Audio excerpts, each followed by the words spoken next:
Hello, good morning. So may nagre-request paano yung spot grid. Okay, dito sa ating Binance app. Okay, sa baba, andyan yung home. Sa may gilid, ayan, home. And then, sa gawing taas, hanapin mo yung more.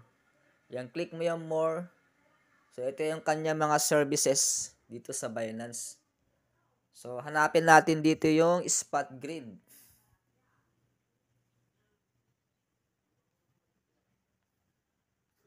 So, dito sa my trade. Yan, trade. Ito yung kanyang services. Meron siyang convert, spot, margin, copy trading. So, ito yung trading bots. Piliin natin sa tabi ng options. So, trading bots, click mo. So, ito yung kanyang trading bots. Okay? Then, meron siyang mga trading. Yung spot grid, may future grid, arbitrage, rebalancing bot. So, ang piliin natin yung spot grid. Okay? Yung spot, so walang sunog dyan. So, mag-swing yung market. So, ito yung kanyang mga popular XRP. Ayan. So, gagamit tayo ng AI. Ayan, click mo yung AI.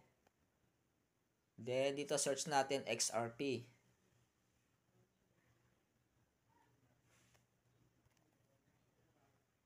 Yan, XRP USDT. Oh, ito yung kanyang, meron siyang short-term sideways, short-term to mid-term sideways, and mid-term fluctuation. So, pili natin pinaka long-term. Itong 1 to 2 months or 3 to 6 months. So, yung price range ng long-term is $2.3 to $10. So, dyan yung kanyang average. So, dyan magpa-fluctuate yung XRP kung sakaling bumaba. Kung ipiliin natin yung long-term fluctuations, so 3 to 4 months to, pwede kang mag-spot grid, hayaan mo lang. So, number of grades, 170. Yung profit grade niya, 0.25 to 1.82%. So, copy mo lang yan. Pero ang minimum niya is malaki. So, $1,722. O, di ba? So, kailangan mo ng budget. $1,722. Okay? So, almost siguro nasa kanyan. Siguro 100K. Okay?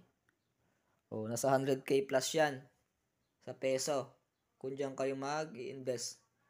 So, dito tayo sa may midterm fluctuations. Tingnan natin. O, dito medyo mas mura.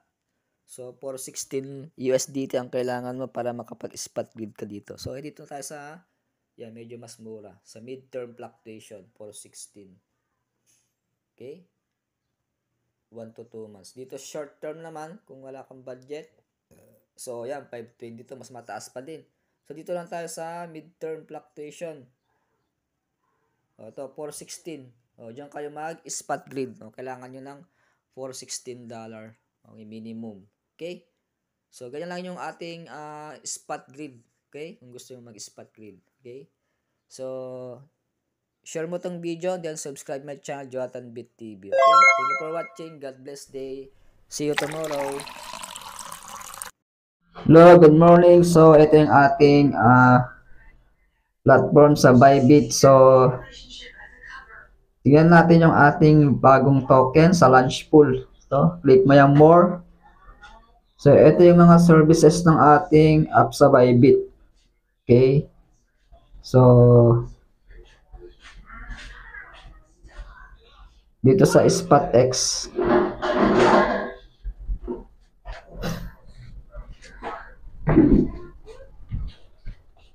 Ito sa launch pool. Okay?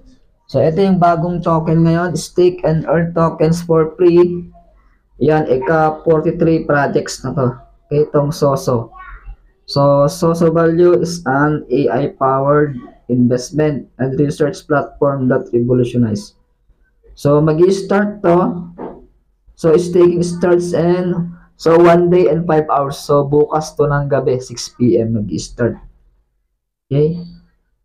So, ayan. So, kailangan nyo ng USDT or pwede kayong bumili ng BBSOL or Soso Pool. Okay? Pag nag-trading yan. So, yung trading yan, 5 days pa. So, dito sa USDT pool, register lang kayo. Ayan, successfully registered for the event. So, naka-ready na yan. So, merong countdown yan, no? So, Ayan, 29 hours. Okay, so may isang araw pa bukas to. At pangalawa, coming soon, itong OBT. Okay, Orbiter Finance. Okay, so bukas din. Bukas din to. Bukas na 6 p.m. ng gabi. Okay? So meron siyang tatlong stake, Bibisol, Ethereum, and USDT. So USDT tayo para hindi volatile. So ang price pool niya, laki ng USDT, 40 million. So click register lang kayo. Ayan. Yan. So bukas, so abangan natin bukas, mag-stake tayo, sabay-sabay tayo dito. Okay? Yan. Sa pagbagong token, 800% yung kanyang APR. Okay?